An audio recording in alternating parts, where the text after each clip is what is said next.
Run it back for the boys from 69, back for the fans on 12th and Vine. Run it back to back and raise it high. All right, hello Chiefs Kingdom, and welcome to the MKE Chiefscast live from the Wolf Den Special Edition, where I'm joined by a couple of very special guests. As always, I'm Josh, and today I am joined by Ollie and Heather Hampton, all the way across the pond in England. So welcome, guys. Hello. So my first question is, England, UK, that's a big place. Where exactly do you guys live? We're about a few miles outside of London, a place called Windsor. So it's quite famous for its castle here. So currently that's where the Queen's at the moment during COVID and lockdown. So that's where we are at the moment. It's quite a big touristy town. So some of the guys over there might have heard of it. Gotcha. Yeah, and how many kilometers is it? We can do the math over here too. We're the same as you. We work in miles, so. Oh, gotcha. Yes, about 20 miles from London. But gotcha. It's not a straight 20 miles. If you're driving, it would probably take, I don't know, an hour, 40 minutes. Yeah, I was gonna say, I'm guessing that that's part of the place where you're gonna have some traffic and things of that nature. Cool. So how big of a deal is it to not only you guys but the rest of the local Windsor community that the Super Bowl is happening this Sunday? Well, I think it's different with lockdown right now because we've been in lockdown since November. And then we went into a really hard lockdown a couple of weeks ago in the beginning of January. So, no pubs, restaurants, nothing is open, but people are still actively watching the sport because the football is on a few times a week. Well, soccer. Yeah, you can call it football. But even though we can't go out and join, friends in pubs and watch it and everything, that's the one thing that is kind of, really interesting right now is that we can still watch and kind of participate in the sport of soccer, American football, etc. So I think people are looking forward to it, definitely. Yeah, when you've gone through pretty much everything on Netflix or Amazon Prime. Sure.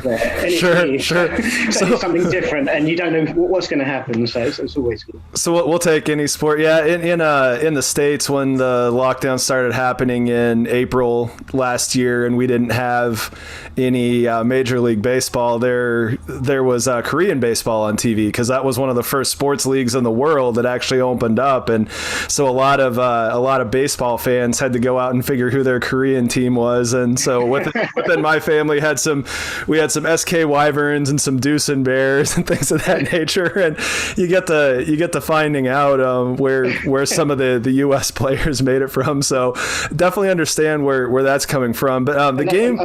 And I suppose the same with you guys, because obviously there's a massive time difference between Korea and the States, similar to US and here. So you guys would have to be staying up late to watch the games and stuff. Exactly. Yeah. No, those games were on at 2:00 in the morning. If you wanted to watch them live, ESPN was doing feeds. But so the Super Bowl is at 5:30 Central Time in the US. So that would be 11:30 your guys' time, right? So if you want to watch the game, you got to stay up and pretty much stay up until 2-3 o'clock in the morning, right? It was about 4 o'clock in the morning last year because by the time the celebrations went off and the speakers and everything, I probably didn't go to bed till about 5 o'clock in the morning last year. And then you got work the next day. Yeah, the next day was fun. We should. What are you going to do? Stay up a little bit? I mean, it's no different. I actually watch a lot of English football, and we'll get into that a little bit later. But I watch a lot of English football, and so those are 6 o'clock in the morning games for me sometimes. So it's interesting when you're trying to watch the international stuff. It definitely seems, from my perspective, like England especially has gotten a little more, I guess, American friendly with when they schedule their game times. It just seems like there's more early afternoon for us games here recently. Yeah, and pre-COVID, you'd find that I don't know if it was all linked and that they'd talk to each other, but you'd find that you'd have your big soccer games, and they wouldn't clash with the NFL and stuff like that. So I don't know if they were talking to each other to say, okay, well, we won't show Manchester United versus Liverpool at the same time as your show, I don't know, the 49ers versus the Cowboys. They try and exactly. Those are big games on each side, and you'll try and keep them exactly. Yeah, I mean, some of my favorite part of Sunday during the fall time frame is being able to go hit a pub at 6 o'clock in the morning and watch a European football game, and then go home, kind of collect myself, and then a noon NFL game, and then start up again. Yeah, absolutely. And NASCAR races start coming in. So, I mean, Monday is generally a kind of dragging day at work for me. I haven't really met a sport that I can't get on board with. So, totally understand what you're going through there. So, so it sounds like most of Windsor and a lot of London's probably going to be sitting at home in a couple nights watching the Super Bowl, and there's not going to be a whole lot of business getting done Monday morning. Yeah, I mean, over here you tend to find your Americans, like, you have pockets of communities. You got big, obviously, community in London of Americans, and in the area we're in, there's a lot of Americans around here. Yeah, so I have friends at work constantly coming up to me and messaging me. Like last year when it was 49ers and the Chiefs, I had so many friends at work, on opposing teams, etc., just talking about the game. Are you staying up for it, Heather? What are you doing? So just because we're not getting together this year in those spaces, it is a bit different, but we're communicating other ways. And, I definitely think they're excited to watch it because it is a big thing in America. It's a big thing of the world. And since the Super Bowl, the NFL started playing over here in London at Webley quite a few years ago. Ollie and I went to the, what game was it? It's the Lions. Detroit Lions. Chiefs Lions, which would have been 4 or 5 years ago, yeah. 2015 when I was very heavily pregnant, by the way. Yeah. that was the first game the Chiefs had won all season. And just from when it started a few years before that to that point, the momentum and just the enthusiasm had grown so much, and that was 5 years ago already. So it's definitely gained so much more since then. Well, and COVID also went crazy because the Tottenham Hotspur opened a new stadium, and they actually built that stadium with a purpose that when London eventually gets an NFL team, which they probably will, that's where they're going to play. Yeah. They have the football locker room, they have the pitch that goes over the top of the football field and everything. So very, very forward thinking, and I'm not going to say a ton of good things about Daniel Levy, but that's something that he definitely did well. That's something he definitely did well, and obviously I know what's going on there, and I know I told Heather this. I know you're a Hammer fan. I'm a Spurs fan, so we'll talk about that a little bit more. But I definitely have to say that I like the doing business from that standpoint. But for the most part, who are the teams that are supported for the NFL over in that area? Is it a bunch of American transplants kind of having influence on their teams, or is there a couple of teams that everybody gravitates towards? You kind of find, depending on how old the person is who they support. I mean, I got into American football, NFL, in the probably early 90s, so I follow the full 49ers. Yeah, since I started to follow them, they've been quite bad. Well, not bad, but they haven't got to the level that they were at then. So you kind of find you have a few Patriots fans, you have a few Cowboys fans, so they tend to be the teams that have done well. Glory fans. So there's not it's basically the same thing as the Man U fans that run all over the U.S. and stuff like that. Yeah. The Man U and Chelsea fans. Yeah, those people are annoying. And it sounds like they are for you guys over there too. So how many Jacksonville Jaguar fans are there? Because that's the team that's played the most. Have they picked up any kind of following at all?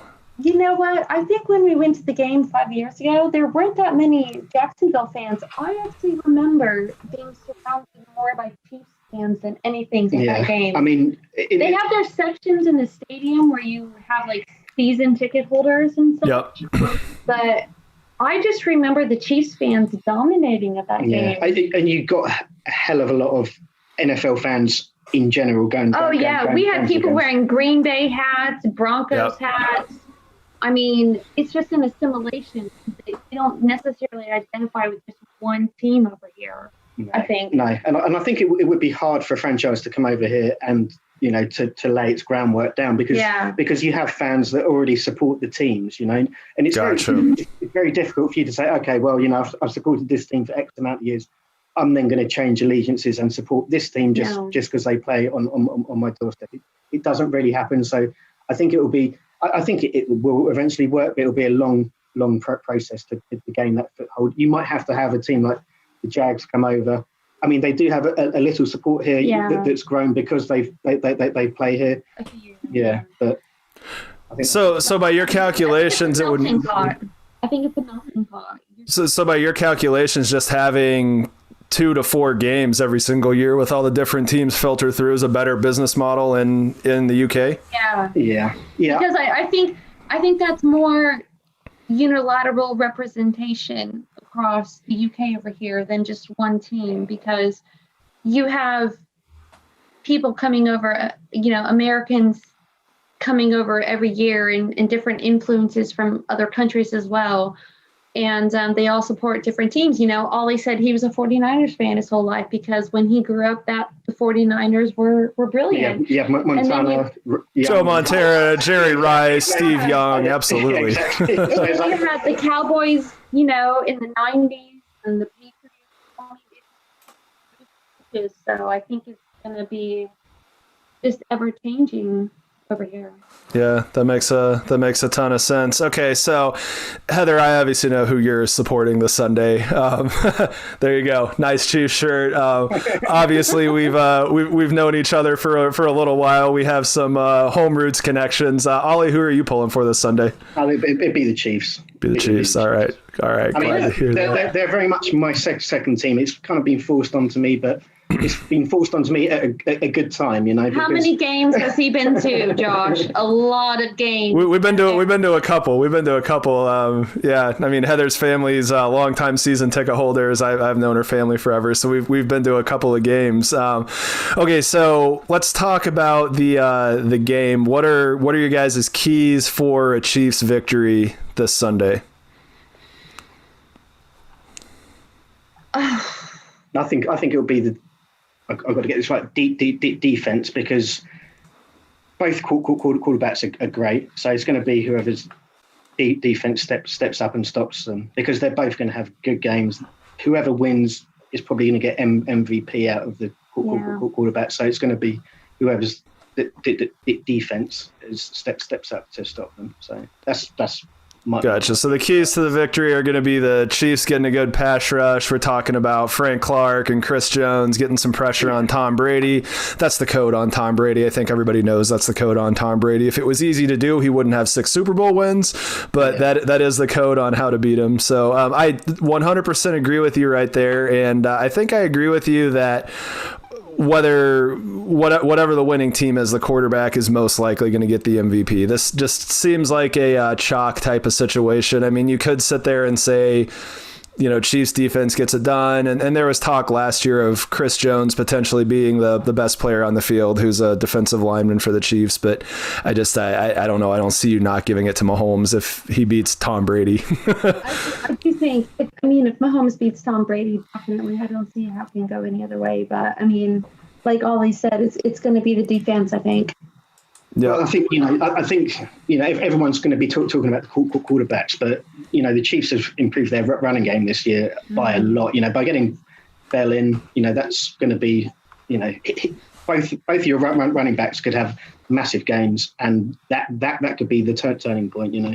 Yeah, and Darrell Williams could come in and change the pace as well. So what are you thinking for a score prediction? Chiefs win. What's the score? I don't think it's going to be massively high.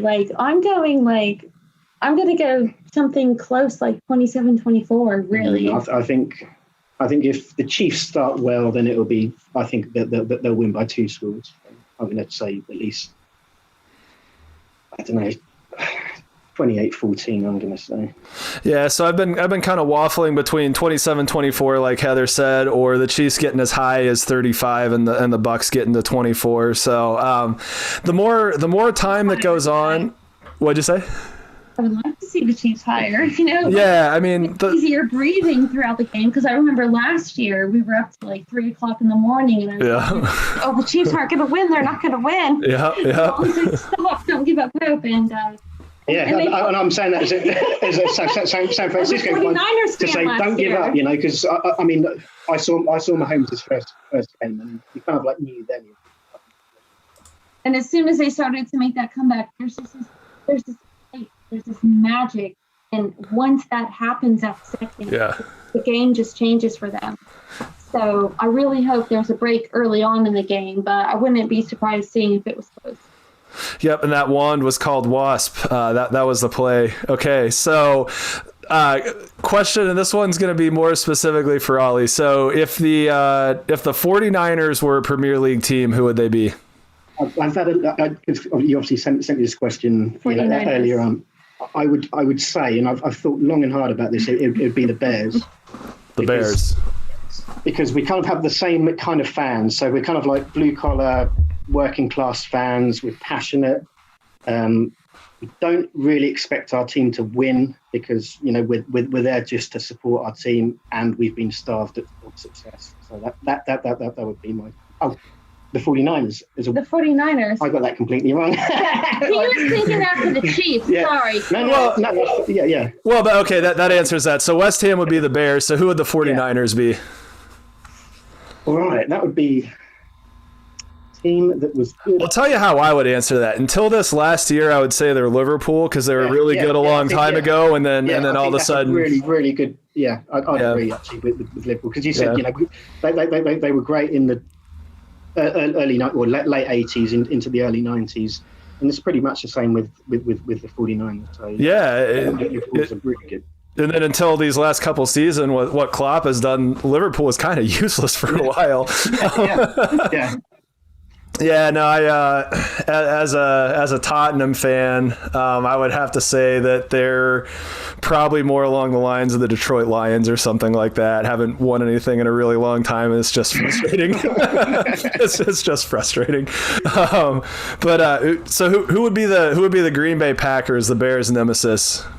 From that same comparison, and you got to say it's a London squad. So I'm gonna say it's probably Chelsea. I'll say Tottenham because okay, they've been there or thereabouts. they haven't. The Packers haven't won anything in a while. That's true. No. So they've had one Super Bowl recently. So I'd say the Packers and yeah. Yeah, good stuff. So, what is your most hated London rival? Oh, I've been to. Have you? No, you haven't. I've been. Well, I know who the most hated rival is, but I've been to some of the games. Yeah. Oh, no. It's brutal.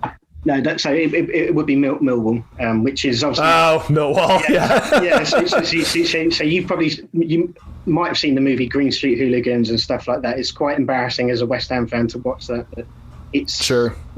Yeah, so it's the biggest one of the biggest rivalries in London, and it developed all the way back to the early 1900s, and it was all to do with the working people north and south of the river.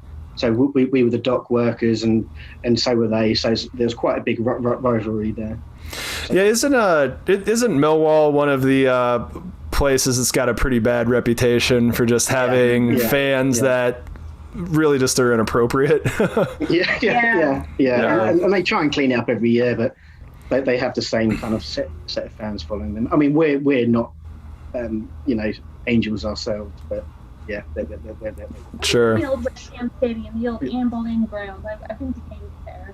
I haven't been to the Olympic Stadium, the Olympic one, isn't it? Yeah. So we're now in the Olympic Stadium. So we went from 36,000 to 66,000. Well, I think it's 60,000 at the moment. So we've definitely got the demand and the fans, but we've just never had the team.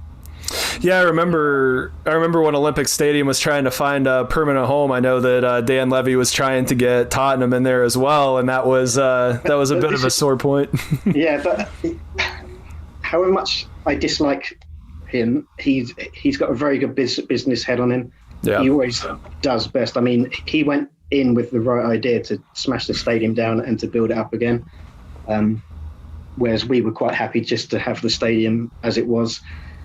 And it's not going to be right for a few years, because it was obviously made for the Olympics and athletics. Yeah. Football stadiums shouldn't have running tracks around it. They do seat configuration where they bring the seats in, but it's not going to be right until a good few years, I don't think. It won't be classed as a proper football stadium for a while. Yeah, because they still have you a little too far off the pitch for. Yeah, you're not too. I mean, I remember the last season of Old White Hart Lane before they tore that down, and I've been dying to come over and see the new place. But I remember going in there, and I was just blown away by how close we were to the pitch. And so we were able to go through the U.S. Supporters Club system, and we got seats that were something like 9 rows up. And I'm sitting there going like, man, I could flick a spitball and hit the back of Jan Vertonghen when he's throwing a ball in. This is crazy. and that was the great thing about Upton Park. I mean, I'm talking a good few years ago. This was now stadiums have all seater, but my first game, it was terracing, so you wouldn't have seats and you'd stand up, and it got to the point where there were so many people and you could, you were squashed in like that. And as a young kid, I could lift my feet off the ground and move around with the crowd. I didn't have That's awesome. because you were that squashed in. And obviously that amount of people and you're a few yards away from the pitch, it must have been really intimidating for players. So now most stadiums, they kind of like have a bit of breathing space. Tottenham's new stadium is good, and that is me begrudgingly telling you that big. It's probably one of the best stadiums in the world, I'd say. And you've been there?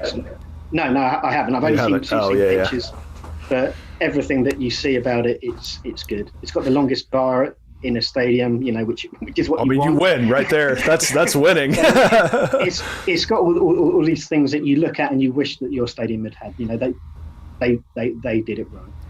Well, the part that I was most the part that I was most impressed with was that they took a bunch of pulverized rock from the old stadium and built that into the second level walkway. And I mean, you want to talk about just keeping the soul of an old place and taking it into the new. I mean, I thought that was the most impressive thing, and just all the videos that I watched as everything was going. And big apologies to anybody in UK watching this. I'm sorry I'm wearing red and talking about the Spurs. This is I know the craziest possible thing that could be happening, but it is what it is. But yeah, I was just really impressed the number of touches that they did, and it was always one more thing than was expected. You just didn't think that was what you were going to get out of it. It was really cool. Yeah, which is the complete difference to me. I've gone into a stadium knowing kind of like we had to make that move to progress. Because as I said, we're filling out that stadium every week, but we're always looking for something better. You walk in there and you go, oh, I wish they did that better. I wish they did that better. And a season or two, they'll improve that, and then a season or two later, they'll improve that. You're always wanting when you're going into our stadium. Whereas I think the new Tottenham Stadium, as you said, we've done it right. Gotcha. So last question before we go: Who's winning the Premier League? Who's winning the Caraboa Cup? Who's winning the FA Cup? I don't know actually who's in the final of the Carabao Cup. I don't even know that because we were knocked out. West Ham are winning the FA Cup. That's guaranteed. Well, it's Spurs and City in the Carabao. Okay, then Jose's got to get a trophy. He's doing it, so I'm calling that. Okay, well, I think Jose's going to struggle this year. I think he has to finish top four to stay in a job, which is he is struggling right now. It's horrible. Yeah. So I'm going to have to go City for the Carabao Cup, West Ham United for the FA Cup, even though we've not won it in 30 years. And you almost have me believing that you mean that when you say it. We got Man U next round, so that's a big game. It's probably game of the round. Well, I'm rooting against VAR, as I'm sure you are. And I think City are going to win the league. I think they've got a big enough points lead now not to. I unfortunately believe with you on that one. I think he was very clever, Pep Guardiola, their manager, because we don't have a mid-season break in the UK. Most other European leagues have a mid-season break over Christmas. Yeah. And during COVID, a couple of their staff tested positive, and he managed to get two games called off over that period.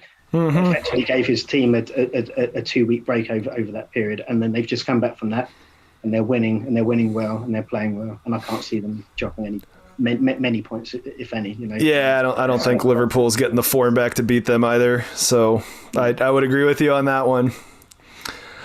All right, well, I know it's late for you guys, so have a good rest of your night, and thanks for coming on, and have a good one, and go Chiefs. Yeah, go Chiefs. Go Chiefs all the way. Yeah. So run it back.